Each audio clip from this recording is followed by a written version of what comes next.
सुन्नियों, आज तुम्हें अपने ईमान को मजबूत रख करके चलना है। अब मुआशरे में जैसे वहाबियत की जरासीम फैले थे, पहले एक जमाना हो गया, 100 साल गुजरने को आ गए, लेकिन जहां सऊदी ढीला पड़ा वहाबी भी ढीले पड़ने लग गए, क्योंकि ये सारा रियाल का करिश्मा था और सब पूरे सऊदी रियाल और डॉलर से चलते थे। रियाल की वैल्यू कम हो गई, अब वो आ भी नहीं रहे, बट भी नहीं रहे, जिसकी वजह से फितना कम हो गया। लेकिन उसके बाद जो फितना जन्म ले रहा है वो ईरानियों का फितना है, राफिजियों का फितना है, शियों का फितना है। ये भोले भाले सुन्नी मुसलमानों के ज़हन और दिमाग में उनको मालूम है कि ये सारे सुन्नी अहले बैत से टूटकर मोहब्बत करते, अहले बैत के नाम पर इनको गुमराह कर दो। वो अपने अकायद हमारे दरमियान डालने की कोशिश कर रहे हैं। जाहिर सी बात है, मैं सैयदा फातिमा तो ज़हरा रज़ियल्लाहु ताला अन्हा का नाम आए तो उनके कदमों पे जान देने को तैयार हूं। मैं जहां हसनैन करीमैन की बात आए गर्दन लेकर मैदान में तैयार हूं। हर सुन्नी का हमारा अकीदा यही है, हम इन अइम्मा अतार और ये जो अहले बैत हैं इनके लिए तो जान फिदा करने की बात करते हैं। और ये शियों को मालूम है, वो जानते हैं कि ये सुन्नी अहले बैत से बहुत मोहब्बत करते हैं, इनको ब्लैकमेल उन्हीं नामों से किया जाए। तो ये आते हैं हमारे दरमियान अलग अलग पर्दे ओढ़ करके, अलग अलग लिबास ओढ़ करके आते हैं और तुम्हारे अंदर वो बैक्टीरिया, वो जरासीम डालने की कोशिश करते हैं जो इनके अकीदे हैं। अगर मैं वो अकीदे खोलूं तो यहां बड़ी तवील बहस चली जाएगी, मेरा टॉपिक ही हट जाएगा। बाद में बात ये हो जाएगी कि पूरी तकरीर इसी पर होना पड़ेगी कि इनके अकायद आज जामे अजहर में हमने पढ़ा भी है। ये लोग हजरत अली करमल्लाह वजहुल करीम को अंबिया इकराम से अफजल कहते हैं। हम भी हजरत अली की मोहब्बत और उनकी ताजीम को अपना ईमान का हिस्सा समझते हैं, लेकिन रसूल पाक सल्लल्लाहु अलैहि वसल्लम और अंबिया से बढ़कर के नहीं, नबी से बढ़कर के कोई गैर नबी नहीं हो सकता। और ये मौला अली करमल्लाह वजहुल करीम के मुतालिक बाज शिया तो यहां तक कहते हैं, माज़अल्लाह, अब भी मौजूद है इंटरनेट पर, ऐसे वीडियो क्लिप्स भी मौजूद हैं। कुछ शिया ये तक कह जाते हैं अल्लाह फातिमा ज़हरा के घर को अपनी दाढ़ी से झाड़ू लगाता है।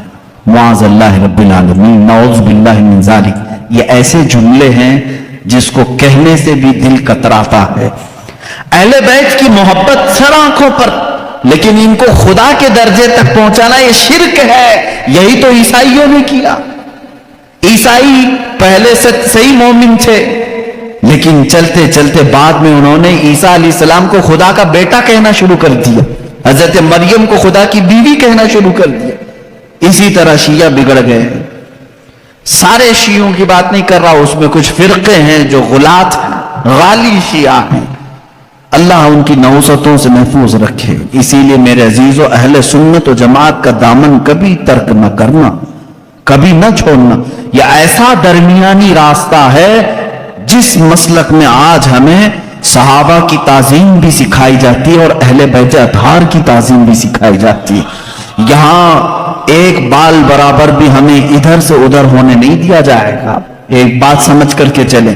और जब ऐसे मौजुआत छिड़ जाएं कहीं मजलिसों में, ये बात भी समझ के चलो। सहाबा को एक तरफ लेकर के, अहले बैत को एक तरफ लेकर के आज इंटरनेट पर कुछ ऐसे मुनाजरे करने वाले हैं। फेसबुक के मुनाजिर बहुत से हैं, सोशल मीडिया के बड़े बड़े मुनाजिर हैं, नुक्कड़ पर बैठ करके और गटर पे बैठ करके मुनाजरे करते रहते हैं। किस बात पर?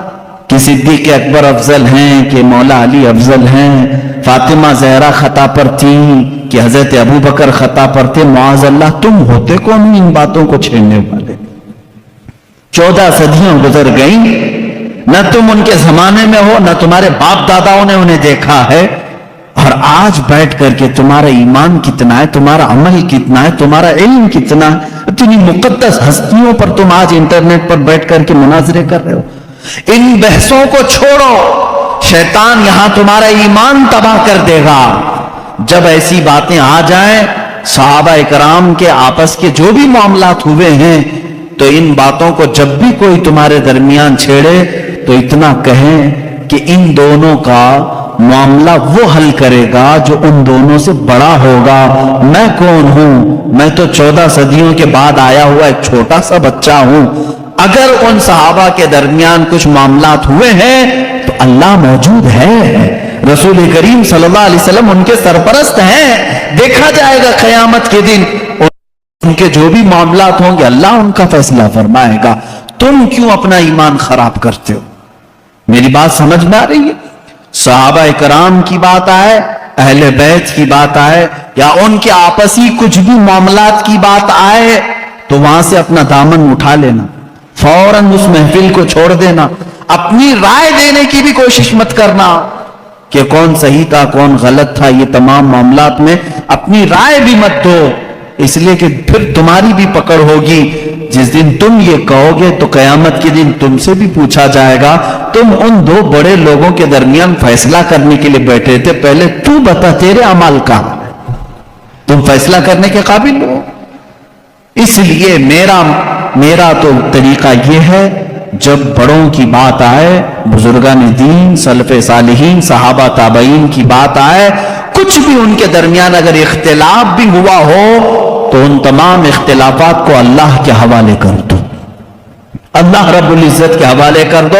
वो अहकमुल हाकिमीन क़यामत के दिन फैसला फरमाएगा। अजीज़ान गिरामी वक़ार, सहाबा इकराम के बारे में मैं आज क्यों कह रहा हूं आपको मालूम है? आप रसूल करीम सल्लल्लाहु तआला अलैहि वसल्लम पर ईमान लाते हैं, हुजूर को खातमुन नबीय्यीन मानते हैं, अल्लाह के नबी सल्लल्लाहु तआला अलैहि वसल्लम की हर बात को तस्लीम करते हैं, रसूल करीम सल्लल्लाहु तआला अलैहि वसल्लम की हर बात को तस्लीम करते हैं। अब चलिए आप मुसलमान हैं, मुझे ये बताओ, रसूल करीम सल्लल्लाहु तआला अलैहि वसल्लम ने कब आपसे कहा कि फजर की नमाज पढ़ो, जोहर की नमाज पढ़ो, असर की नमाज पढ़ो? आपसे डायरेक्ट आकर के हुजूर ने फरमाया? नहीं फरमाया। हुजूर अकरम सल्लल्लाहु अलैहि वसल्लम ने किससे फरमाया? किससे फरमाया? अपने सहाबा से फरमाया। जो कुछ भी मेरे आका की जुबान से निकला वो पूरा क्या है? दीन है। वो पूरा क्या है? दीन है। कुरान मेरे आका की जुबान से निकला, अल्लाह ताला ने वही फरमाई और हुजूर ने पढ़कर सुनाया। किसको सुनाया? सहाबा को सुना। रमजान के 30 रोजे रखना है, हुजूर ने किसको बताया? सहाबा को बताया। हज फर्ज है, मेरे आका ने किसको बताया? सहाबा को बताया। ज़कात फर्ज है, मेरे आका ने किसको बताया? ये मेरा पूरा दीन मेरे आका ने सहाबा को बताया। अगर उन सहाबा को हटा दिया जाए तो फिर हमारा दीन कुछ भी नहीं है। हम तक अगर दीन को मुंतकिल किया है, ट्रांसफर किया है, तो किसने किया? सहाबा इकराम ने। उनको छोड़ करके तुम कोई फैसला नहीं ले सकते। सहाबा इकराम रिदवानुल्लाह ताला अलैहिम अजमाइन ने रिवायतें की, हुजूर सल्लल्लाहु अलैहि वसल्लम की बातें हम तक मुंतकिल की। अरे ये कुरान जिस पर कल आपने पूरी मुफस्सल गुफ्तगू सुनी है, ये पूरा कुरान भी अगर महफूज हम तक पहुंचाने में बड़ा किरदार अदा किया है तो सहाबा इकराम ने किया। हुजूर सल्लल्लाहु अलैहि वसल्लम से उन्होंने जितना सुना था सब कुछ उन्होंने लिखा और जमा किया और उम्मत, बाद में आने वाली उम्मत को ये अमानत पहुंचाई। इसलिए सहाबा इकराम के मामलात को सुनो। और मैं आज दावत फिक्र देता हूं मेरे हर बच्चे को, हर दोस्त और मेरे हर भाई को, कि अब दूसरों की इधर उधर की तारीख पढ़ने से बेहतर है कि पहले तुम सहाबा की तारीख पढ़ो। ये तुम्हें रसूल करीम सल्लल्लाहु ताला अलैहि वसल्लम का हकीकी इश्क और मोहब्बत सिखाते हैं। हम तो तकरीरों में बताते हैं, ये अलग मामला है, लेकिन सहाबा जो अपने अमल से बताते हैं उसकी मिसाल मिलती नहीं मिलेगी। रसूल करीम सल्लल्लाहु ताला अलैहि वसल्लम की जो इताअत, फरमा बरदारी, जो हुजूर अकरम सल्लल्लाहु अलैहि वसल्लम का अदब व एहतराम उन्होंने कह करके नहीं करके दिखाया है, वो उसकी कोई भी मिसाल आज तक नहीं मिलती। चंद सहाबा इकराम की मैं बातें बताऊं, कितनी मेहनत, मशक्कत और दिक्कत से ये इस्लाम में आए। اور جمے رہے، ان کے بارے میں قرآن کہتا ہے ان الذین قالوا ربنا اللہ ثم استقاموا، بے شک وہ لوگ جنہوں نے کہا اللہ ہمارا رب ہے پھر اس پر جمے رہے، تتنزل علیہم الملائکہ، اللہ فرماتا ہے ان پر رحمت کے فرشتے اتارے جاتے ہیں۔ یہ صحابہ کے بارے میں بات آئی، ایک بار جب انہوں نے کہہ دیا اللہ ہمارا رب ہے پھر ہٹتے نہیں تھے، اس سے ہٹتے نہیں تھے۔ آج کی جو موب لنچنگ ہے ان کے ساتھ بھی ہوئی ہے، بلکہ اس سے بھی زیادہ سخت طریقے سے ہوئی ہے۔ صحابہ اکرام رضوان اللہ تعالی علیہم اجمعین کو جو اذیتیں دی گئی، جو مشقتیں دی گئی، میرے عزیزوں کان کھڑے ہو جاتے ہیں سنتے ہوئے۔ ان میں جو اذیتیں سہنے والے حضرت خباب بن الارت رضی اللہ تعالیٰ عنہ، جب یہ مدینہ طیبہ آئے، حضرت خباب رضی اللہ تعالیٰ عنہ ان کی پیٹھ پوری گل چکی تھی۔ کس وجہ سے؟ ان کی پیٹھ جب یہ اپنا دامن اٹھاتے تھے تو ریڑھ کی ہڈی دکھتی تھی۔ ان سے صحابہ نے پوچھا تم نے جبہ اٹھایا، یہ ریڑھ کی ہڈی تک کا گوشت کہاں گیا؟ کہتے کہ جب میں ایمان لایا تھا مکہ میں، یہ کفار مکہ مجھے پکڑ کر کے انگار کی کوئلوں پر لٹاتے تھے اور پھر میرے سینے پر پیر رکھ کر کھڑے ہو جاتے تھے، نیچے سے کوئلے میری چربی سے پگھل جاتے تھے، پھر ان انگاروں کو دھکایا جاتا تھا۔ حضرت عمر فاروق رضی اللہ تعالیٰ عنہ کی آنکھیں بھیگ گئیں، کہنے لگے اے خباب تم اور بلال دونوں نے یہ تکلیفیں اٹھائی ہیں۔ بلال حبشی کے ساتھ بھی یہی ہوتا تھا۔ حضرت خباب نے کہا بلال حبشی کو تو آزاد کرانے کے لیے ابو بکر صدیق آئے تھے، لیکن مجھے تو آزاد کرانے والا کوئی بھی نہیں تھا۔ حضرت خباب رضی اللہ تعالیٰ عنہ کو مسلسل 3 سال تک جلایا گیا ہے، 3 سال تک جلایا گیا ہے، پکڑے جاتے تھے، بار بار پکڑتے تھے، ان کو جلاتے تھے۔ حضرت بلال حبشی رضی اللہ تعالیٰ عنہ کا ایمان تو دیکھیں، ان کا آقا امیہ تھا، صرف اس بات پر کہ یہ رسول کریم صلی اللہ علیہ وسلم پر ایمان لائے۔ اچھا جو سب سے پہلے 6 لوگ اسلام لائے، سب سے پہلے جو 6 لوگ اسلام لائے ان میں سے ایک نام حضرت بلال حبشی کا ہے۔ سٹارٹنگ بالکل، جس میں حضرت ابو بکر صدیق رضی اللہ تعالیٰ عنہ، حضرت علی کرم اللہ وجہہ الکریم، سیدہ خدیجہ الکبریٰ رضی اللہ تعالیٰ عنہ، حضرت زید رضی اللہ تعالیٰ عنہ، حضرت بلال حبشی رضی اللہ تعالیٰ عنہ، ان کے نام آتے ہیں۔ یہ وہ لوگ ہیں جو سب سے پہلے ایمان لانے والوں میں سے۔ حضرت بلال کو ان کا آقا پکڑتا تھا اور وہ کہتا تھا کیا میں تیرا رب نہیں ہوں؟ حضرت بلال کہتے تھے نا، ربنا اللہ، ہمارا رب تو اللہ ہے، تو رب ہو ہی نہیں سکتا۔ اس کے غلام تھے، اس وقت غلامی کا دور تھا، آقا جو کہے غلام کو ماننا پڑتا تھا۔ وہ اپنے 2 بدماش بیٹوں کے ہاتھ میں دے دیتا تھا۔ حضرت بلال رضی اللہ تعالیٰ عنہ کو ایک بڑے ڈرم میں وہ ڈال کر کے دن بھر اس کا ڈھکنا بند کر کے رکھتے تھے، بڑے سے ڈرم میں ڈال کر کے اس کا ڈھکن بند کر کے رکھتے تھے، شام کو کھولتے تھے بغیر کھانا پانی دیے ہوئے، پھر ان کو مارتے تھے مسلسل۔ اور ایک دن تو اوباش لڑکوں کے ہاتھ میں ان کے آقا نے پیر میں رسی باندھ کر کے دے دیا، وہ بدماش لڑکے مکہ کی گلیوں میں حضرت بلال کو کھینچتے ہوئے لے جاتے تھے، اور وہ مکہ کی تپتی ہوئی گلیاں جب دھوپ چلچلاتی رہتی تھی اس میں حضرت بلال کو ننگی پیٹھ وہ کھینچتے ہوئے لے جاتے تھے، اور مکہ والے یہ منظر دیکھنے کو جمع ہوتے تھے تو سارے لوگ آتے تھے تو حضرت بلال مسکرا کر کہتے تھے مکہ والو اللہ ایک ہے، اللہ ایک ہے۔ یہ اس زمانے میں کہہ رہے تھے جب ہر جگہ بتوں کی پوجا تھی۔ مکہ میں خانہ کعبہ کے اندر بت رکھے گئے تھے، خانہ کعبہ کے اندر بت تھے، ان کے درمیان بلال حبشی اعلان کر رہے تھے اے میرے عزیزو، ان کے ایمان کو ہم میں سے کون پہنچ سکتا ہے؟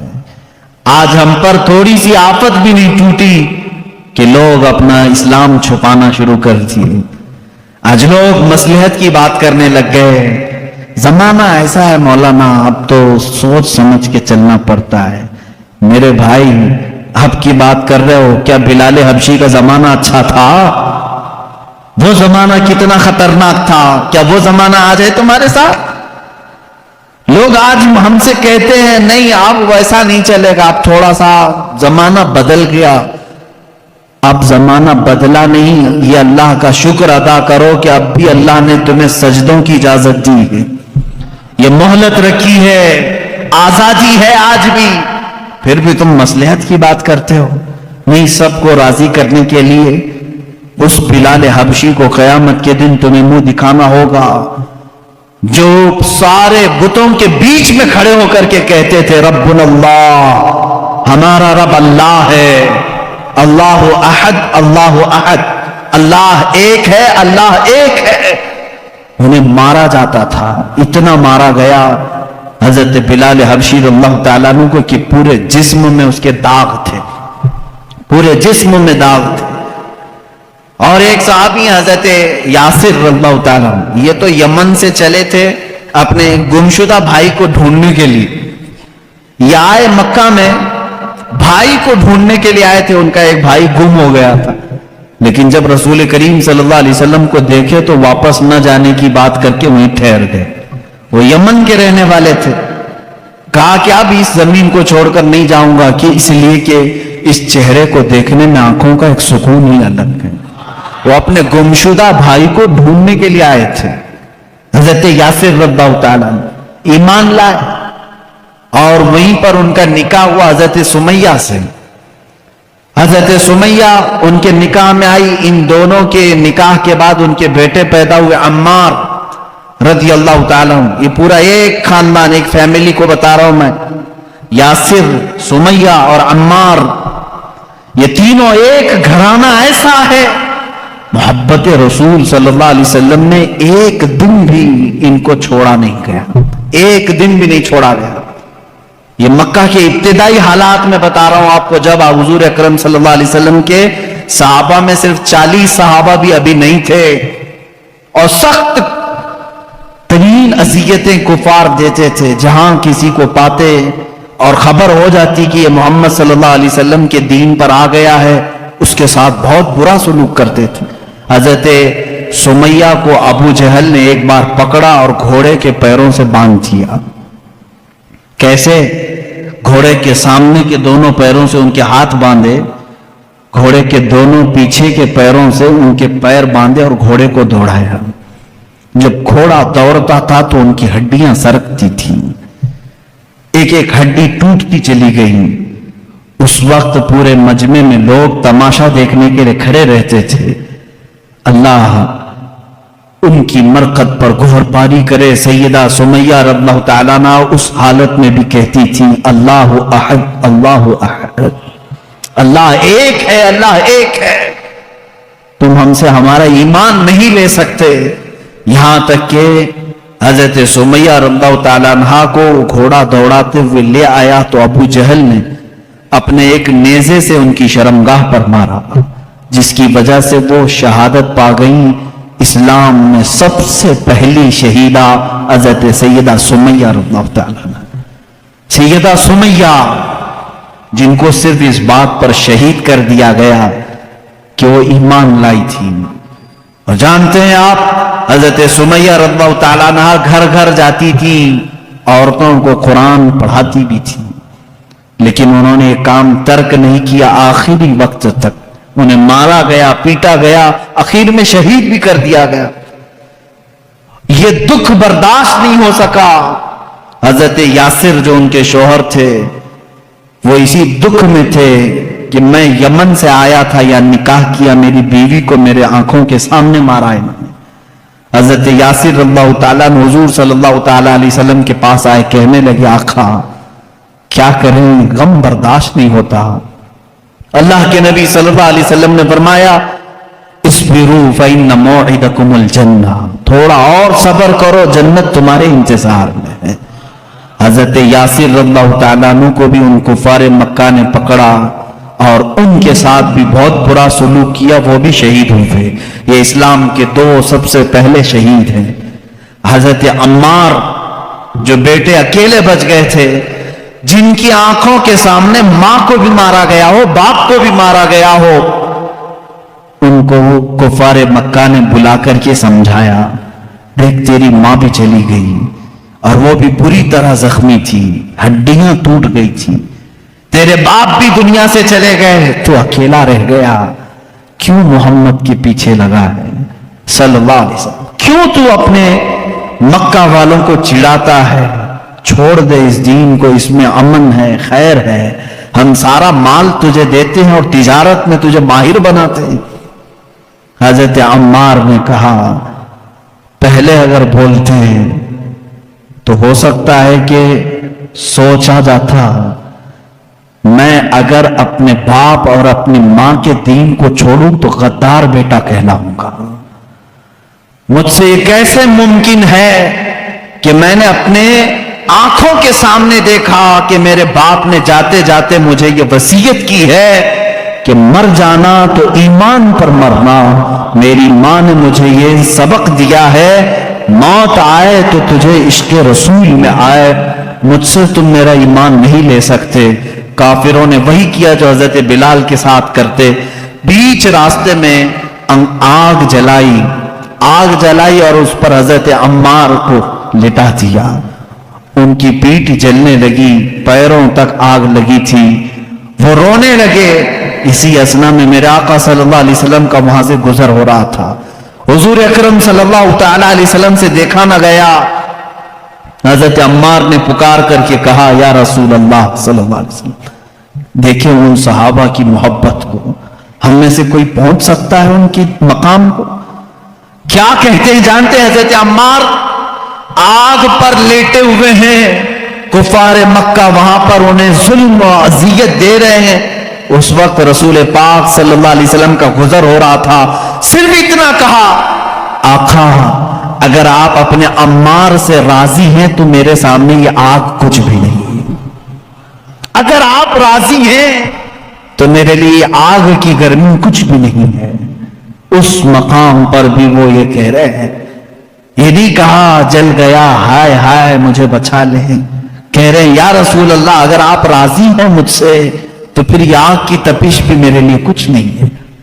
अल्लाह के नबी सल्लल्लाहु अलैहि वसल्लम ने क्या पढ़ा जानते हैं? उस वक्त कहा, या नारू कूनी बर्दन व सलामन अला अम्मार इब्न यासिर।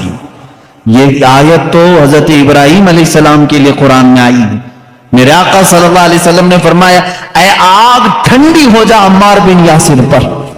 हजरत अम्मार कहते हैं फिर हिजरत करने तक हर हफ्ते मक्का के कुफार मुझे आग में रखते, लेकिन हर बार आग मेरे लिए ठंडी ही होती थी, मुझे गर्मी लगी ही नहीं कभी। हजरत अम्मार रज़ियल्लाहु तआला अन्हु उन सहाबा में से जिन्होंने इस्लाम के रास्ते पर अजियतें उठाई मगर दामन रसूल कभी तर्क नहीं किया।